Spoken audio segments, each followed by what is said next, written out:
ดื่มแต่สุรากันหนอเข้าวัดเข้าวาบ้างไหมแฟนเธอเข้าวัดบ้าง แล้วก็ดื่มทุกวันตอนเย็น ดื่มทุกวัน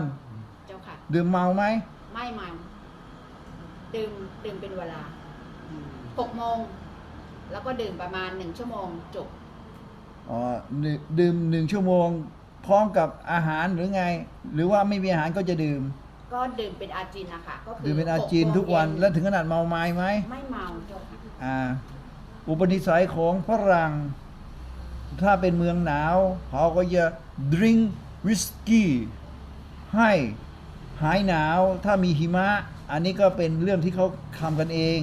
แต่ทีนี้ในเมืองไทยมันร้อนอยู่แล้ว แต่ก็ดื่มเป็นอุปนิสัย อันนี้ก็ถ้าเขาได้มีปัญญารู้ความจริงธรรมะมันก็ไม่ควรดื่ม แต่อันนี้เขาก็ดื่มเป็นประเพณีวัฒนธรรมของชาวตะวันตก และเขาไปทำอะไรที่ผิดพลาดหรือเปล่ามีวิญญาณที่จะทำให้เขาเป็นโรคแบบนั้นแบบนี้ท่านเอ๋ยวิญญาณไม่ใช่เลยเป็นกรรมเลยกรรมเก่านั่นแหละนะข้าถึงถามเรื่องสุรานั่นแหละค่ะมนุษย์หนาทางตะวันตกนี่แหละเพราะวางใครแต่เรื่องนี้ท่านเพราะคิดว่าเป็นเรื่องดีกันใช่ไหมเล่า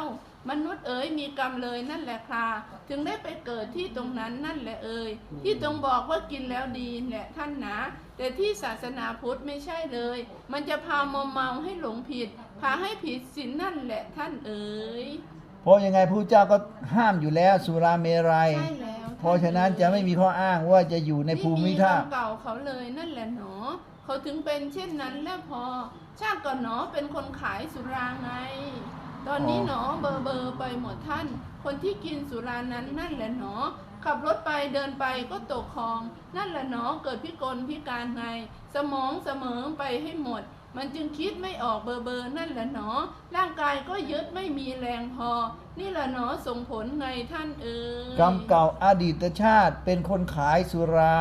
ใช่แล้วท่านเอ๋ยเราก็เคยเจอหลายคนใช่ไหมท่านที่ขายสุราแล้วนั่นยังมีรับกรรมหลายชาติใช่ไหมเอ๋ยขายสุราทำให้ชาตินี้เขานอนแล้วเป็นอัมพฤกษ์ไปหรือว่าเขาเดินหกล้มค่ะหกล้มตามที่เทวดาบอกเลยเจ้าค่ะใช่ไหมหกล้มลุกขึ้นมาก็ล้มแล้วก็ไม่มีเรี่ยวไม่มีแรงเจ้าค่ะหกล้มไม่มีเรี่ยวไม่มีแรงแล้วเบอร์นิดหน่อยไหมเบอร์ค่ะตอนนั้นแต่เบอร์แล้วตามที่เทวดาบอกเลยเพราะอาการเมาจะส่งผลใช่แล้วท่านเอ๋ยส่งผลกลับมาเลยใครมากก็กรรมมากแหละเอ่ยใครน้อยก็กรรมน้อยนั่นแหละนะไม่ใช่ว่าไม่ส่งผลค่ะชาตินี้หนาชาติหน้าก็อีกนั่นแหละทีนี้แหละในฐานะภรรยาใช่ไหมไม่มีแบ่งแยกนะท่านเอ๋ยเพราะชาติไหนเลยอะไรหนามันไม่แบ่งแยกหรอกค่ะเหมือนนรกนั่นแหละนะไม่มีแบ่งแยกเอ่ยไม่มีแบ่งแยกประเทศไทยไม่มีแบ่งแยกฝรั่งหนารวมในที่เดียวกันค่ะผิดศีลหนาก็ตายได้เช่นกันลงนรกได้เช่นกันแหละท่านเอ๋ยไม่ใช่เลยฝรั่งหนอฆ่าคนแล้วไม่ตกนรกพอนั่นละหนอก็ตกนรกเช่นกันลงไปแล้วก็สีเหมือนกันเลยสีเหมือนกันเลยเพราะว่าตัวไหม้เกรียมหมดใช่ไหมใช่แล้วท่านเอ๋ยกรรมเขาเลยนั่นแหละหนาข้าเห็นเป็นคนต้มด้วยแหละค่ะนั่นแหละนะเป็นฝรั่งนั่นแหละเอ่ยต้มเหล้ากันเองแหละท่านส่งขายด้วยอีกนั้นนั่นแหละหนอจึงส่งผลให้เป็นเช่นนี้พอชาตินี้หนอก็มาดื่มอีกไงชาตินี้มีเกี่ยวกับสุราเปล่าเขาขายด้วยค่ะเขาขายด้วยชาติเนี้ยใช่ค่ะแต่ว่า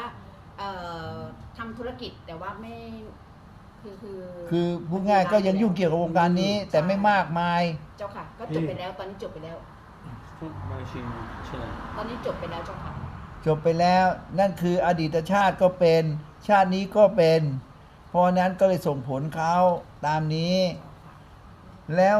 ถ้าเขาจะทำอย่างไรเพื่อจะให้สถานการณ์ดีขึ้นสภาพเช่นนี้จะทำเลยได้หรือเปล่าท่านหนอสมองแล้วเลือนพอร่างกายหนอไม่สมบูรณ์แล้วสิและใครจะเป็นตัวแทนทำอะไรได้ไหมสิท่านหนามีใครอาสาหรือเปล่าเล่าภรรยาไงภรรยาเป็นบุญภรรยาแต่กรรมเขามันไม่หมดสิท่านคือเราไม่อยากมานั่งดูแลเขาอ่ะพี่หลวงพ่อ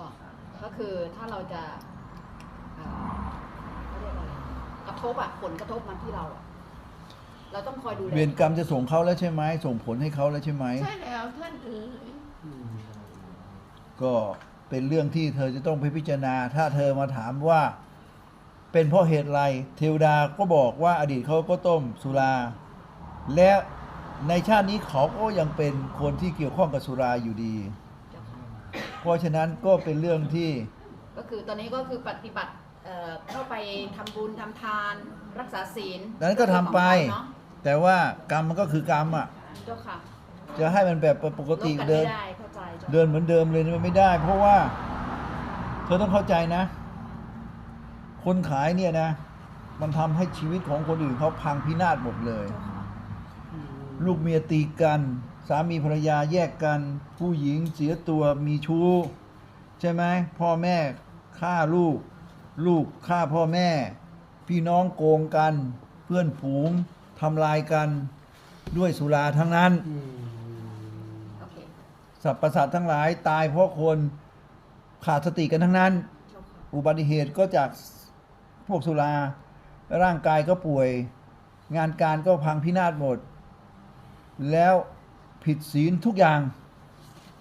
อันนี้คือสิ่งที่เกิดผลจากการเกี่ยวข้องกับสุรา Why you become like this because in your previous life you you produce all the liquor that let people drink and then they smile you know